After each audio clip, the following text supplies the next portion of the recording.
Hey, welcome. So, picture this: Jerusalem is buzzing, the city streets packed, people everywhere shouting and waving palm branches, and in the middle of it all, Jesus is making his way into town. Yeah, it's Palm Sunday, and what's happening here isn't just a parade, it's a fulfillment of prophecy, miracles unfolding, and lives being changed in front of your eyes. I mean, you've got blind men healed, hearts transformed, and a crowd that can't stop shouting. Stick around, because this story is wild, powerful, and totally unforgettable.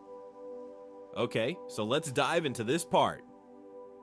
Jericho, a bustling road with crowds everywhere, and there are these two blind men sitting by the side, just kind of waiting. Right.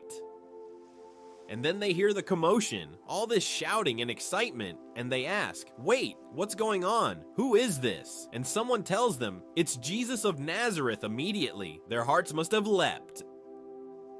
And they start crying out, loud enough for everyone to hear, have mercy on us, Lord, Son of David. Yeah, that's right, they recognized him as the Messiah, even though they couldn't see him with their eyes. And here's the thing, people around them, the crowd. They didn't like it. They told them to be quiet. They said, shh, you're disturbing the peace. Can you imagine you've got two people calling out for help, and everyone else is trying to hush them? But the more they were told to be quiet, the louder they cried, almost like their hearts couldn't be silenced. And that's exactly what Jesus notices. He stops. He literally stops in his tracks. He turns toward them and asks, what do you want me to do for you? And that's beautiful, right? Just imagine, all that noise, all those people, and yet Jesus sees them. He listens. He notices their need, and they respond, Lord, let our eyes be opened. Boom! And Jesus, full of compassion, touches their eyes, and immediately they can see. Their first sight is of him, just him. Isn't that amazing? Their physical sight restored, but you can bet their hearts were awakened even more. It's like a snapshot of what happens when we truly call out to him. And there's this bigger point here. Jesus stops for anyone who cries out to him. Doesn't matter how loud the crowd is. Doesn't matter if people around you think it's a waste of time. It doesn't matter if the world tries to silence you. If you call, he responds. And it's not just about physical healing, it's about spiritual awareness. See, these men recognized who he was. They couldn't see with their eyes, but they saw him with their hearts. And that's the lesson, right? Sometimes the world around us is loud, chaotic, full of distractions, and it tries to tell us, calm down, sit down, don't bother. And maybe you felt that you're trying to reach out, trying to ask for help, or looking for God, and it feels like everyone else is telling you to be quiet. But these blind men show us, if you persist, if your heart is truly calling out, Jesus stops, he notices, he responds, and it changes everything. And let's be honest, there's also something kind of inspiring about how bold they were, right? They weren't shy, they weren't hesitant. Even when the crowd tried to silence them, they pushed on. They knew what they needed. They knew their hearts were longing for more than what the world could offer. And that's a little nudge for all of us. Sometimes we hesitate to reach out spiritually because we're worried about what other people think. We're worried about being judged. But here's a secret, Jesus doesn't mind the noise, and he won't ignore your voice. He wants you to call out, and then there's this idea of spiritual vision. Physical blindness is one thing, but spiritual blindness, that's the one that keeps so many people from seeing what's right in front of them. The crowd was bustling, the city was alive, yet they didn't see him. They didn't recognize the moment, but these two men did, and it's not because they were smarter or had better insight, it's because they opened their hearts, they cried out, and they sought him.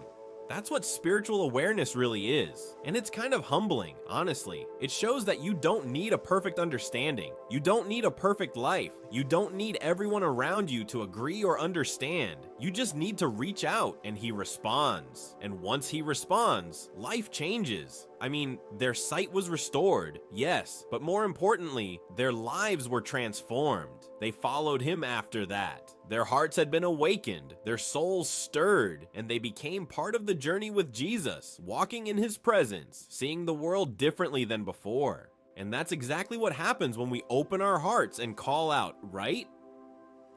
Our eyes start to see not just the physical, but the spiritual. we start noticing the love, the power, the presence of God in ways we didn't before. And it all begins with that act of crying out, of being persistent, of refusing to be silenced. So, yeah. Jericho had two blind men sitting there, seemingly powerless, seemingly invisible, and yet their voices brought Jesus to them. Their persistence won, their faith was rewarded, and it's the same for anyone who reaches out today. It's like a reminder that God is never too busy, never too distracted, never too far away to notice the ones who truly call to Him. That's the takeaway here: boldness, persistence, and a heart tuned to recognize Him. That's how miracles happen. That's how lives change. And honestly, it's kind of inspiring, don't you think? Alright, so picture this with me, Jerusalem. Streets packed shoulder to shoulder, the air buzzing with excitement and anticipation. You can hear the chatter, the footsteps, the murmurs of a crowd so big it seems to go on forever. And then Jesus is coming. But here's the twist: He's not riding a war horse or surrounded by a royal guard. No, He's riding a donkey, a humble, unassuming donkey. And right there is the fulfillment of prophecy. He's lowly, meek, yet completely in control of the moment. The disciples have prepared everything just as He instructed them, laying their cloaks on the donkey and the colt. Can you imagine the sight? Jesus, the Messiah, seated on this donkey, and the crowd, they just can't contain themselves. They're throwing down their own garments on the road, kind of like making a path, showing honor, showing reverence. And then the branches, palm branches. People cutting them down from the trees, waving them in the air. The smell, the colors, the rustle as the branches move, it's alive. Vibrant, electric. And the voices start, first a few, then hundreds, then thousands. Hosanna to the Son of David. Blessed is he who comes in the name of the Lord. Hosanna in the highest. Can you hear it? The echo bouncing off the stone buildings. The excitement like a wave rolling through the city. And here's the thing, the city itself, the people in the streets, they're moved, literally moved. Verse 10 says the whole town was stirred. And yeah, in Greek, the word there is similar to an earthquake, because that's how seismic this moment was. Not the earth, but the hearts of the people, the rhythm of the crowd, the energy vibrating through every street and alley. They're asking, who is this? And the answer spreads like wildfire. This is Jesus, the prophet from Nazareth of Galilee. And I want you to pause for a second and picture it. Jerusalem, a city swollen with pilgrims for Passover. Perhaps more than 2 million people converging from all over. And in the middle of it, here's Jesus orchestrating everything, perfectly fulfilling the ancient prophecies that had been spoken centuries before. Every move, every detail is just as it was foretold. And the crowd isn't just there for show. They're responding. They're worshiping.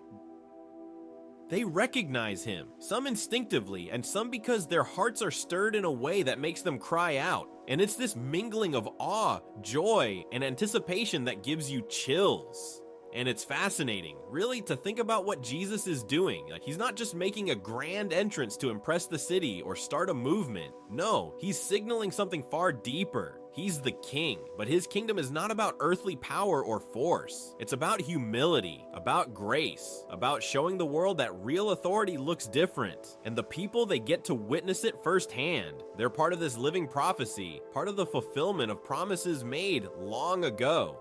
And it's kind of incredible when you consider the variety of people in that crowd. You've got the newly healed, like the blind men we just talked about, now able to see and following Him with hearts full of gratitude.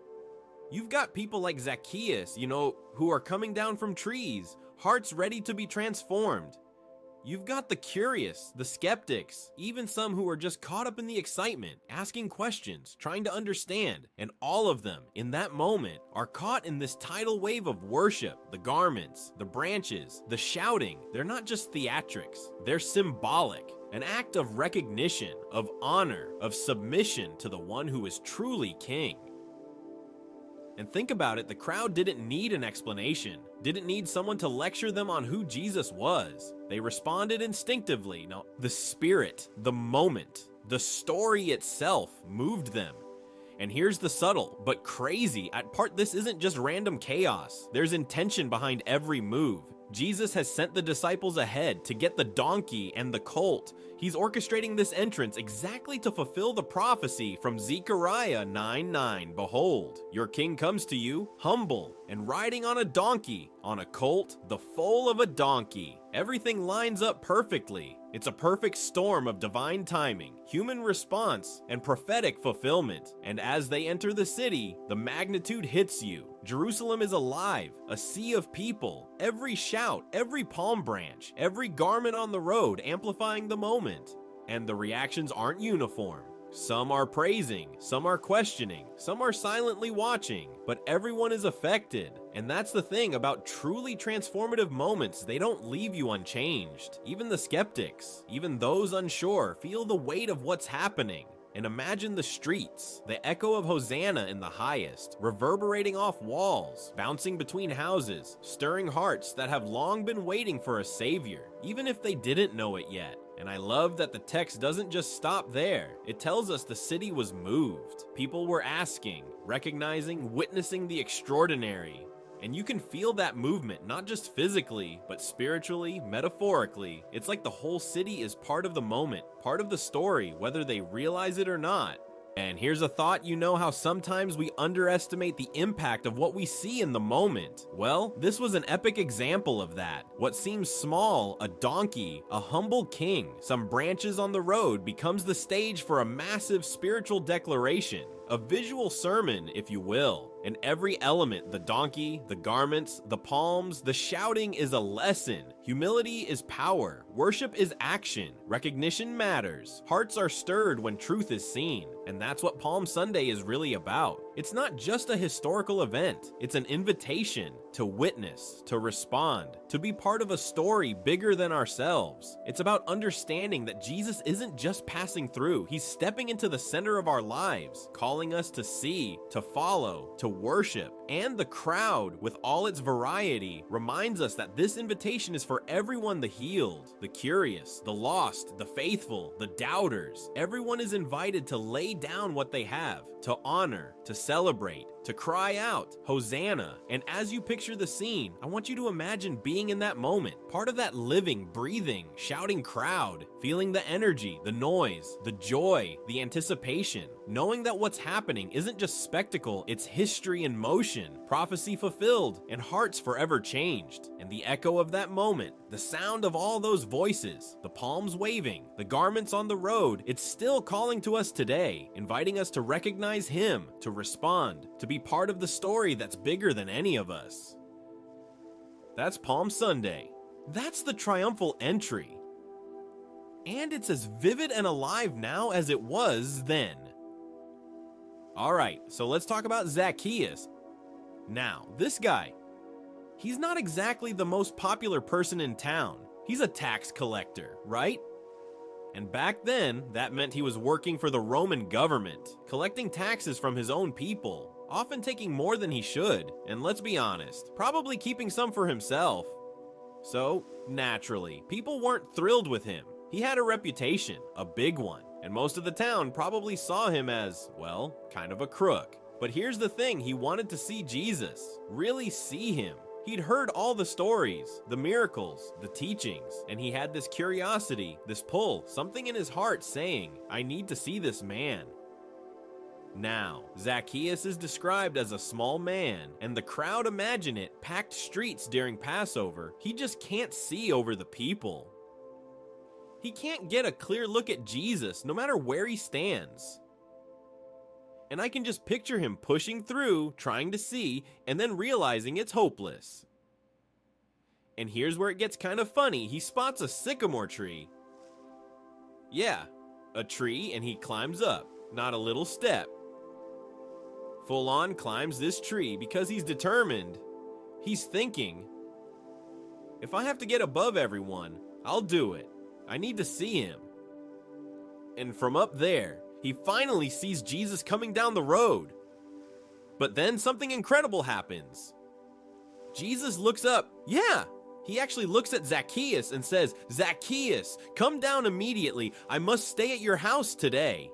Can you imagine that Jesus not only notices you in a crowd of thousands, he wants to come to your home. It's personal, it's intimate. It's like he sees you, he knows you. And in that instant, Zacchaeus doesn't hesitate. He comes down, hurriedly, excited, and welcomes Jesus joyfully. And here's where the transformation begins. Think about it. This man who spent his life worrying about money, about taking advantage, about protecting his own interests, suddenly opens his home, opens his heart, because he's in the presence of Christ. And the effect is immediate. Zacchaeus doesn't just receive Jesus, he responds. He says, "Lord, I will give half of my possessions to the poor, and if I have cheated anyone, I will repay them 4 times over." Just like that, instantly. No hesitation, no holding back.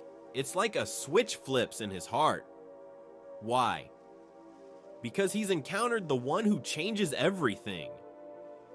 He's faced with a reality bigger than himself, bigger than money, bigger than reputation, and he chooses a new path, a path of generosity, honesty, and transformation. And it's so relatable. Right? I mean, think about it. Like, how often do we hold on to things, money, pride, habits, because we're scared or comfortable, and then there's this moment, this encounter that shifts everything. For Zacchaeus, that moment is Jesus looking up at him and saying, "I want to come to your house."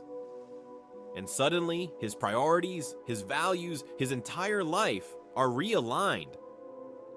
And the crowd, of course, reacts. Some are probably shocked. Some are murmuring, maybe even judging, like, wait, isn't he the tax collector? Shouldn't Jesus avoid him? But Jesus' mission is exactly the opposite. He seeks out those who are lost, those who are overlooked, those who are despised. He comes for them. And the lesson here is clear. No matter who you are, what you've done, or how the world sees you, Christ can meet you where you are and transform your life. And there's also this element of immediacy. Zacchaeus doesn't wait to mull it over, doesn't plan a long strategy. He sees Jesus, he hears Jesus, he responds, and his life changes right then and there. And I think that's something that hits close to home. Often, we wait, we think, okay, maybe tomorrow, or next week, or when things calm down, I'll make a change, I'll reach out, I'll open my heart. But Zacchaeus shows that when the opportunity comes, the moment of encounter, responding with urgency and joy is where transformation begins. And let's think about what it means to open your home to Jesus. It's more than physical space. It's symbolic. It's a willingness to let him into every corner of your life, every habit, every possession, every secret. And that openness triggers a radical shift. It's not just generosity for the sake of generosity. It's a heart realigned, a life oriented around something higher, something eternal. And that's what Jesus does for all of us when we invite him in, and I can just picture it, Zacchaeus, up in that tree, little man above the crowd, heart racing, eyes wide, and then Jesus calls him out by name.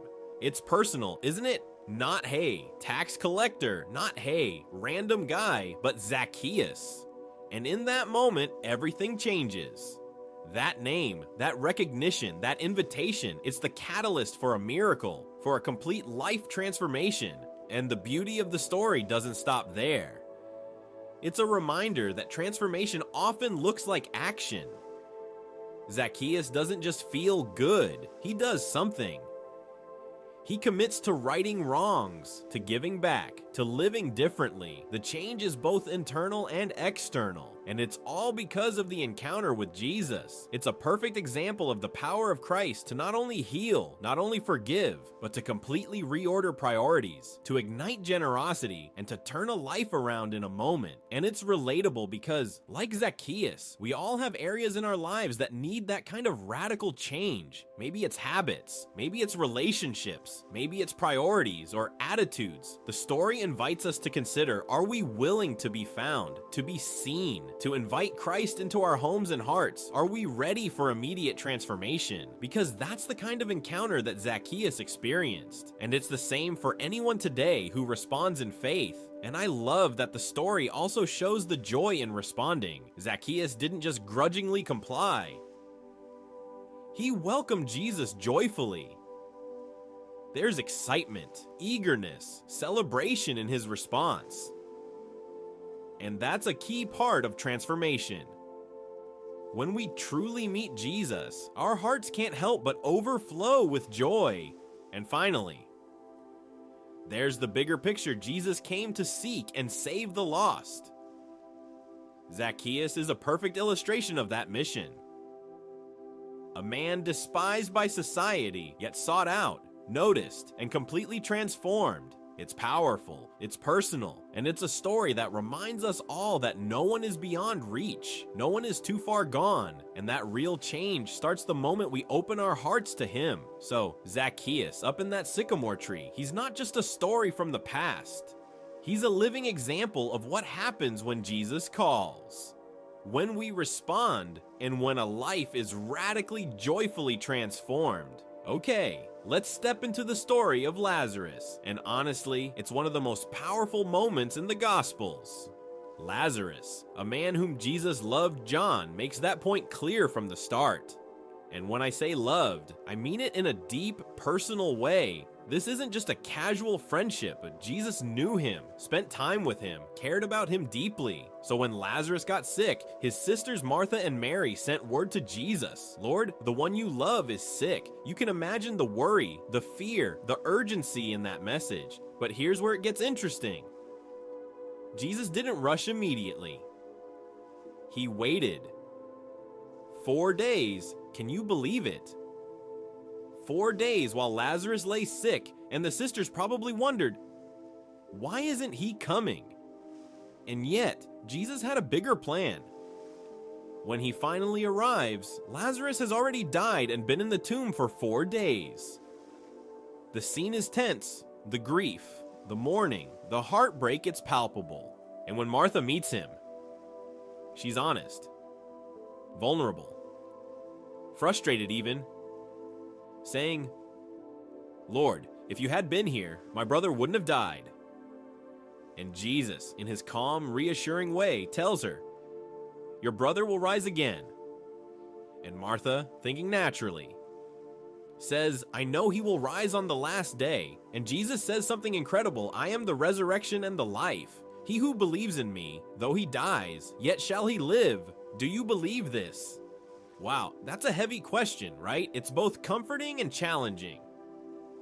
And it's personal. He's speaking directly to her heart, directly to the reality of life, death, and faith.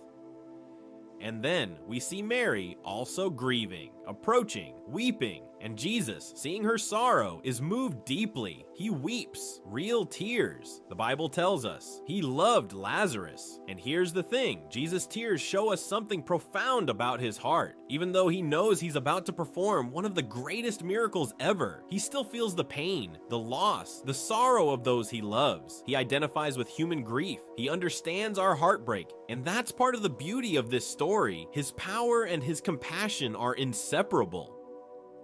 Then comes the moment of ultimate demonstration of power. Jesus approaches the tomb, asks for the stone to be rolled away. Martha hesitates. "Lord, by now there's a stench. He's been dead 4 days." And yet, Jesus reassures her, showing his authority over life and death. And then he lifts his eyes to heaven, prays to his Father, giving thanks that the Father always hears him. And finally, he calls out in a loud voice, "Lazarus, come forth." And he does, dead for 4 days, bound in grave clothes, and yet he walks out alive. Can you imagine the scene, the shock, the awe, the gasps from the crowd? This wasn't just a resurrection, it was a revelation of who Jesus is. Power over life and death. Authority that cannot be questioned. And love that reaches into the deepest pain, the most hopeless situations, and transforms them completely. And think about Lazarus, he's alive, restored. And he probably sees everything differently. The miracle is immediate and undeniable, but the love behind it is what really hits. Jesus didn't just perform a show, he responded out of deep care, deep connection. He saw the grief, He felt it, and he acted, and that's the kind of love he wants for us. Love that sees, that feels, that moves us into action.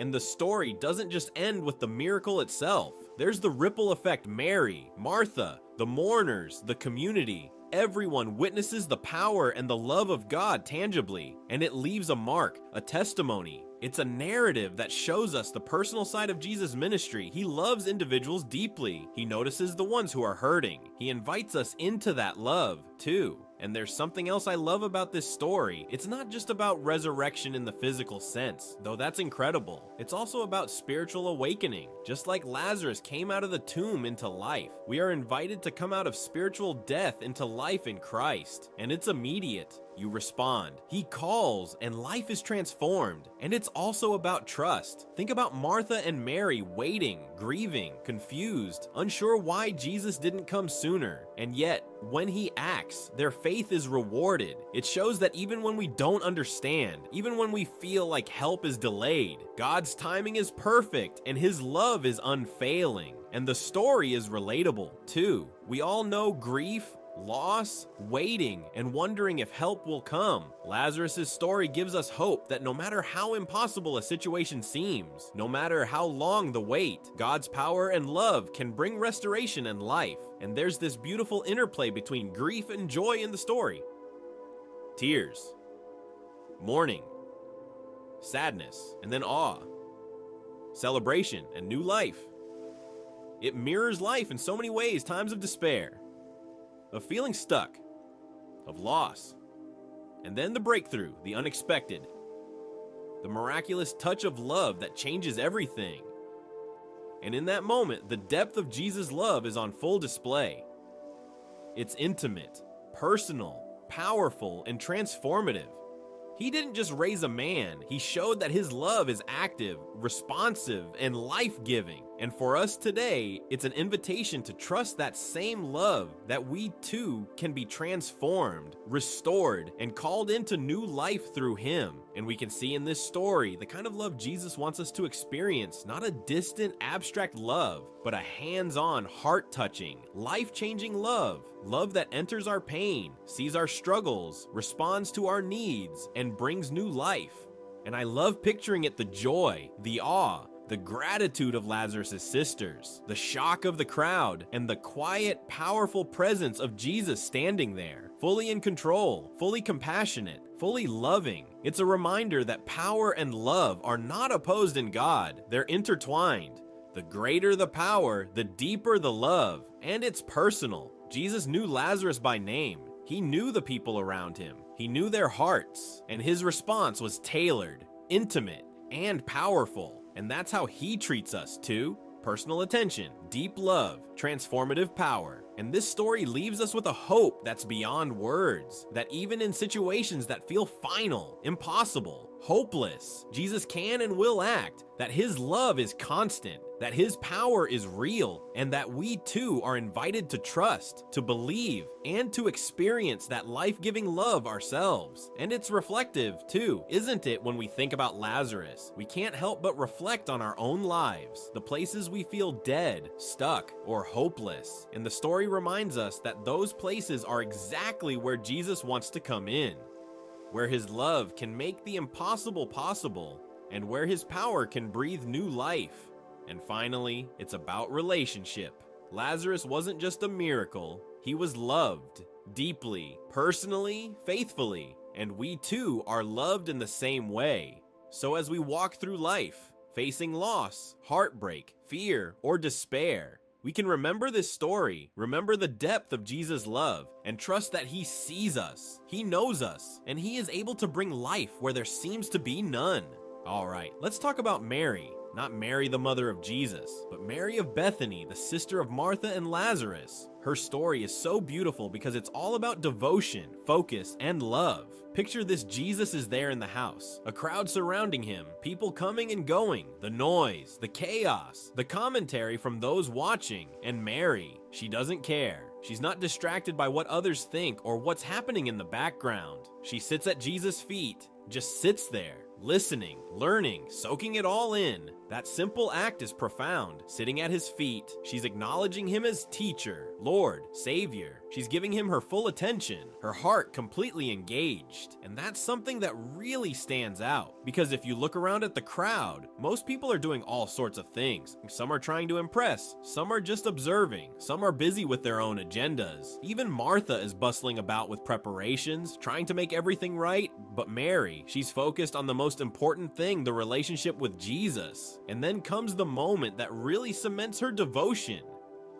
She takes this very expensive perfume, an entire year's wages worth, and anoints Jesus' feet with it. Can you imagine the scent, the richness, the extravagance of that act? And she doesn't stop there. She uses her hair to wipe his feet. Every gesture is personal, intentional, and overflowing with love. And some people, like Judas, start murmuring, complaining about waste, thinking it could have been sold, the money given to the poor, all of that, but Mary doesn't care what anyone else thinks. She's not performing for approval. She's not calculating the cost or worrying about critics. She's responding from the heart. And that's what's so striking, the contrast between her and the crowd. Everyone else is distracted, busy, critical, or just going through the motions. Mary is fully present, fully engaged, fully devoted. And here's the thing, her actions weren't just about perfume or hair or ritual. They were a tangible expression of her heart. She understood, at some level, the significance of who Jesus is. She grasped the depth of his love, the magnitude of his purpose, and she responded with all she had. It's a lesson in focus and priorities. Life is noisy, people are distracting, there's always something vying for our attention. But Mary models what it looks like to fix your eyes, your heart, on the most important relationship, your relationship with Jesus. And there's also humility in her actions. She doesn't stand up front demanding attention. She doesn't push herself into the spotlight. She kneels, she sits, she pours out her love quietly, yet boldly, in a way that's deeply personal. And Jesus notices, of course. He notices because he sees the heart. He sees the devotion, the sincerity, the love, and he honors it. He calls attention to it, saying that her act of love will be remembered wherever the gospel is preached. That's huge. It shows that our genuine acts of love and devotion, when done for the right reasons, have eternal significance.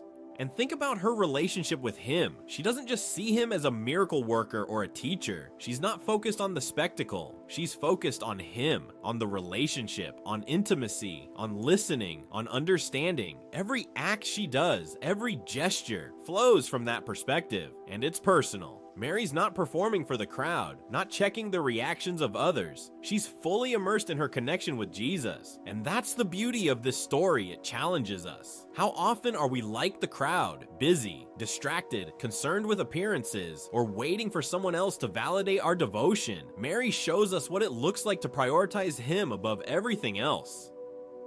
To give your best, even when it seems extravagant, even when others might question it. And it's interesting too that Mary had a pattern. She's found at Jesus' feet multiple times in the Gospels. This wasn't a one-time gesture. She consistently positioned herself where she could learn, listen, and be close to him. That kind of consistency and devotion speaks volumes. It's not about a single dramatic act. It's about a lifestyle of love, attention, and surrender. And her understanding goes beyond just the moment. She grasps the deeper significance of what Jesus represents, the kingdom he's bringing, the salvation he's offering. And in response, her heart pours out in tangible, extravagant love. And the juxtaposition with Martha is so human, right? Martha is busy, distracted, trying to manage everything, probably stressed, frustrated, wanting things to be orderly and perfect. And Mary quietly sits and listens. Jesus even points it out, saying Martha is worried about many things, but Mary has chosen the better portion, the one that won't be taken away. And that's something to reflect on. Life constantly tempts us to be busy, to multitask, to focus on the urgent, the visible, the measurable. But Mary reminds us that there's an eternal, invaluable portion that comes from attentiveness to Jesus, from sitting at his feet, from absorbing his presence and his teaching. And her love is deep, It's willing to break social conventions, willing to risk judgment, willing to go all in. It's the kind of love that Jesus honors, that God remembers, that sets a pattern for devotion that impacts eternity. And what's powerful too is that Mary's devotion invites others to witness true love for Christ. Her act speaks louder than words. It challenges the casual observers. It stirs reflection. It models what wholehearted worship looks like. And even today, her story reminds us that the truest expressions of love and devotion often come from the heart and not from public acclaim. It's about intimacy, focus, and understanding the value of what we have to offer in relationship with Him. And we can see in the subtle details, the personal connection. Mary isn't just acting out of ritual, she's moved, compelled, overflowing with recognition of who Jesus is. That's what devotion looks like. It's not measured, it's not convenient, it's real, it's from the heart, and it leaves a mark. And that's why her story is remembered forever. Contrasted with the others who were distracted, critical, or preoccupied, Mary shows us what it looks like to focus on the eternal, to pour out love extravagantly, to sit at the feet of Jesus and listen, and to truly understand the depth of a relationship with Him. And as we reflect on her story, it invites us to examine our own hearts. Are we fully present? Are we giving our best, our focus, our love to Him? Or are we like the distracted crowd, moving from one thing to another, missing the deeper connection?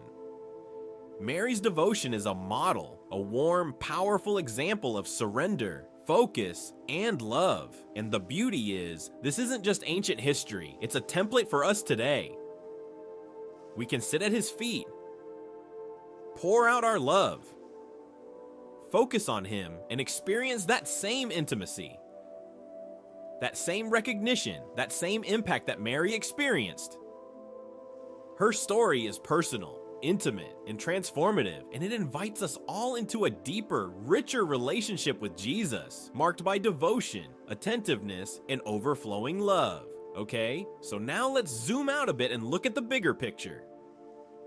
Jesus' entry into Jerusalem wasn't random or just a crowd-pleasing moment. No, it was deeply rooted in prophecy, history, and timing. Think about Zechariah 9:9, which says, "Behold, your king comes to you righteous and having salvation, gentle and riding on a donkey, on a colt, the foal of a donkey." That's exactly what happens here. Jesus chooses a donkey, humble yet purposeful, fulfilling this ancient prophecy to the letter. And then there's Psalm 118 with the words, "Blessed is he who comes in the name of the Lord. We bless you from the house of the Lord." The crowds are literally shouting these words as they welcome Him. It's astonishing when you think about it. The scriptures had spoken centuries before. And now, in real time, it's all unfolding right before the people's eyes. And the timing is just as remarkable. It's Passover, one of the major Jewish feasts when pilgrims from all over would flood into Jerusalem. The city would have been packed, maybe over 2 million people. Imagine that. Streets overflowing, everyone there for the feast. And in the middle of it, Jesus arrives, orchestrating this scene perfectly. It's Palm Sunday, a D33, and the timing isn't just convenient, it's deliberate, divine. Every detail lines up: the donkey, the cloaks on the road, the palm branches, the shouts of Hosanna, all carefully positioned, fulfilling the prophecies and pointing to the bigger picture of salvation.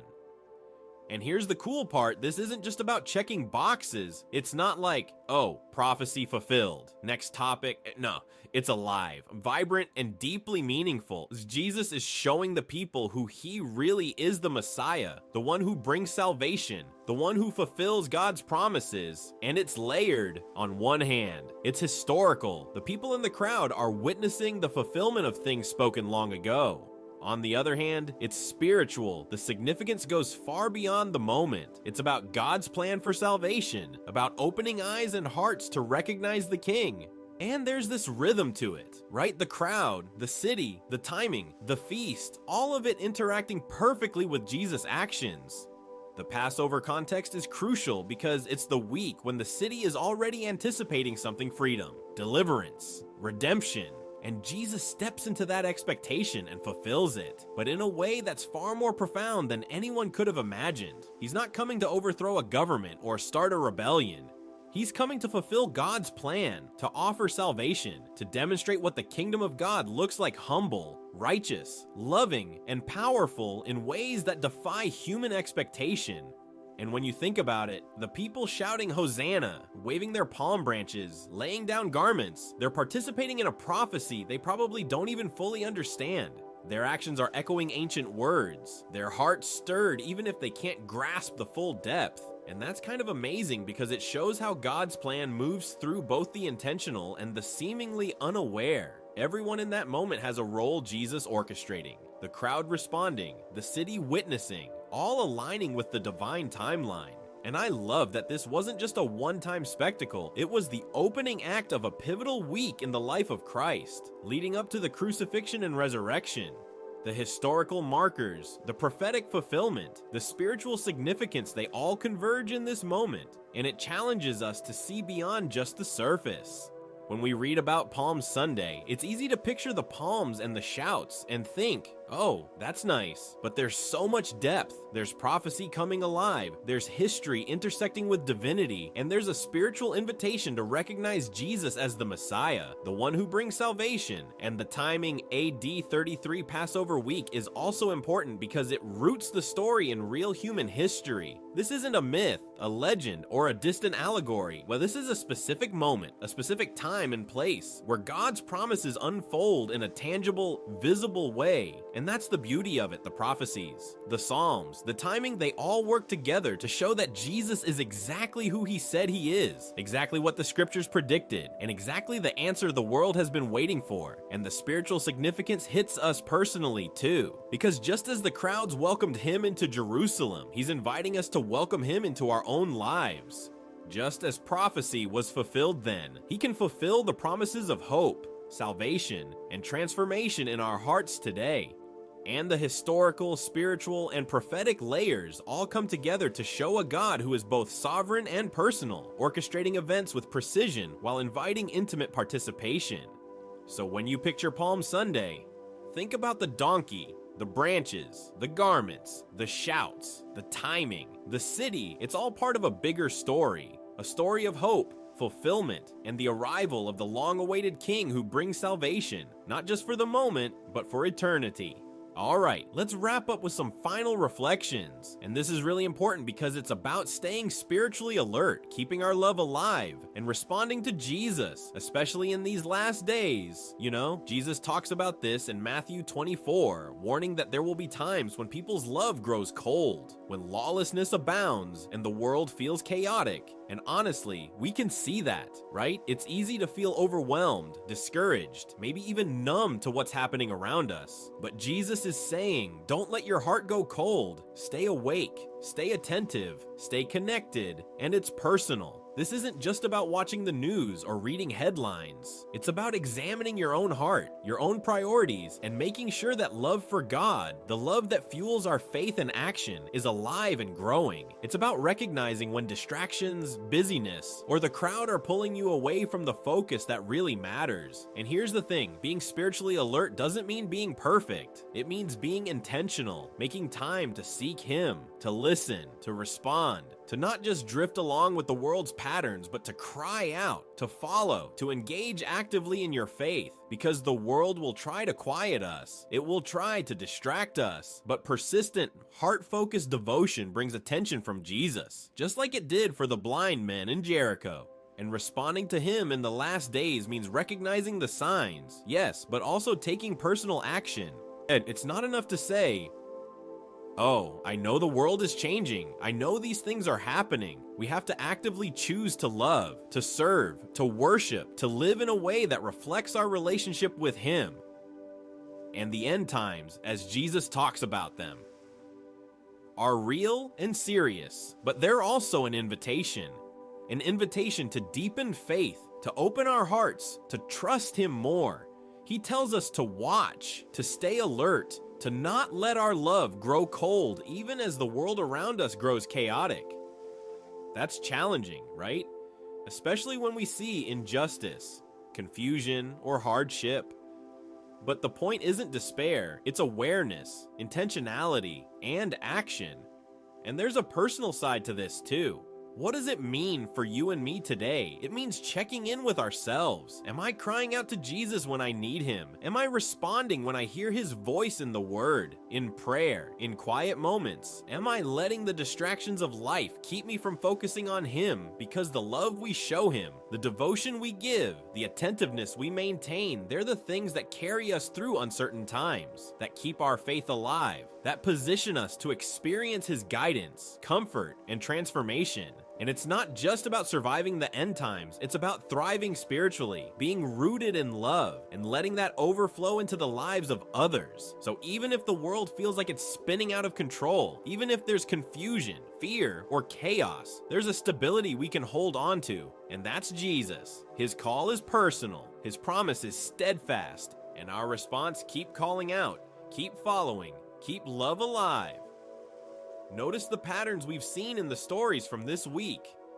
The blind men who cried out. Zacchaeus responding immediately. Mary focused at his feet.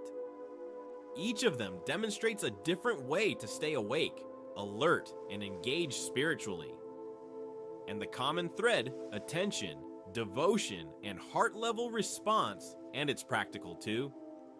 What does it look like to stay spiritually alert today? It's intentional prayer, time in his word, listening, reflecting, and making choices that align with your faith. It's about not letting the noise and pressure of life pull you away from him. It's about keeping your heart tender, your love active, your faith responsive. And if you haven't yet responded fully to Jesus, there's no better time than now. Cry out to him.